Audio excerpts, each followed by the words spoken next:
ನಮ್ ಕಡೆ ಒಂದ್ ಗಾದೆ ಮಾತಿದೆ, ಯಾರಾದ್ರೂ ತುಂಬಾ ಮಾತಾಡ್ತಿದ್ರೆ ಅವ್ರಿಗೆ ನಾವು ಕೇಳೋದು, ಏನ್ ಮರೆ ಕೆಸ ತಿನ್ಕೊಂಡ್ ಬಂದಿದ್ಯಾ ಅಂತ. ನಮ್ ಮಲ್ನಾಡ್ ಭಾಗದಲ್ಲಿರುವ ಹಿರಿಯರ ನೆಚ್ಚಿನ ಖಾದ್ಯಗಳಲ್ಲಿ ಅಗ್ರಸ್ಥಾನದಲ್ಲಿರುವುದೆಂದ್ರೆ ಕೆಸಿನ್ ಸೊಪ್ಪು ಅಂತಾನೆ ಹೇಳ್ಬೋದು.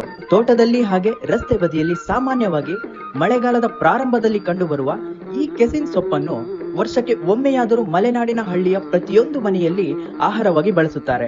ಸಿಕ್ಕಂತ ಸೊಪ್ಪಿನ ಎಲೆಯನ್ನು ದಂಟಿನಿಂದ ಬೇರ್ಪಡಿಸಿ ಎಲೆಯನ್ನು ಹಾಗೂ ದಂಟನ್ನು ಸಣ್ಣದಾಗಿ ಹೆಚ್ಕೊಳ್ಬೇಕು. ಹುಳಿಗೆ ಅಮಟೆಕಾಯಿ ಹಾಗೂ ಖಾರಕ್ಕೆ ಜೀರಿಗೆ ಮೆಣಸು ಇವೆರಡೂ ಇಲ್ಲದ ಕೆಸಿನ್ ಸೊಪ್ಪಿನ ಪಲ್ಯ ಅಪೂರ್ಣ ಅಂತಾನೆ ಹೇಳ್ಬೋದು. ಸಣ್ಣದಾಗಿ ಹೆಚ್ಚಿದ ಸೊಪ್ಪನ್ನು ನೀರಿನಲ್ಲಿ ತೊಳೆದು ಮಲೆನಾಡಿನ ಪ್ರತಿಯೊಂದು ಮನೆಯಲ್ಲೂ ಇರುವಂತಹ ಕಡೆಕಲ್ಲಿನ ಮೇಲೆ ಅಮಟೆಕಾಯಿಯನ್ನು ಗುದ್ದಿ ಒಂದು ಪಾತ್ರೆಗೆ ಕೆಸಿನ್ ಸೊಪ್ಪು, ಅಮಟೆಕಾಯಿ, ಜೀರಿಗೆ ಮೆಣಸು, ರುಚಿಗೆ ತಕ್ಕಷ್ಟು ಉಪ್ಪು ಹಾಕಿ ಬೇಯೋದಕ್ಕೆ ಇಟ್ಟು ಒಂದು 15ರಿಂದ 20 ನಿಮಿಷ ಆದ್ಮೇಲೆ ತಯಾರಾದಂತ ಕೆಸಿನ್ ಸೊಪ್ಪಿನ ಪಲ್ಯಗೆ ಒಗ್ಗರಣೆ ಹಾಕಿದ ನಂತರ ಬಿಸಿಯಾಗಿ ತಯಾರಾದಂತ ಕೆಸಿನ್ ಸೊಪ್ಪಿನ ಪಲ್ಯ ಅನ್ನದ ಜೊತೆ ಒಂದೊಳ್ಳೆ ಕಾಂಬಿನೇಷನ್ ಅಂತಾನೆ ಹೇಳ್ತಾ ಮತ್ತೊಂದು ವಿಡಿಯೋದಲ್ಲಿ ಮತ್ತೆ ಸಿಗೋಣ.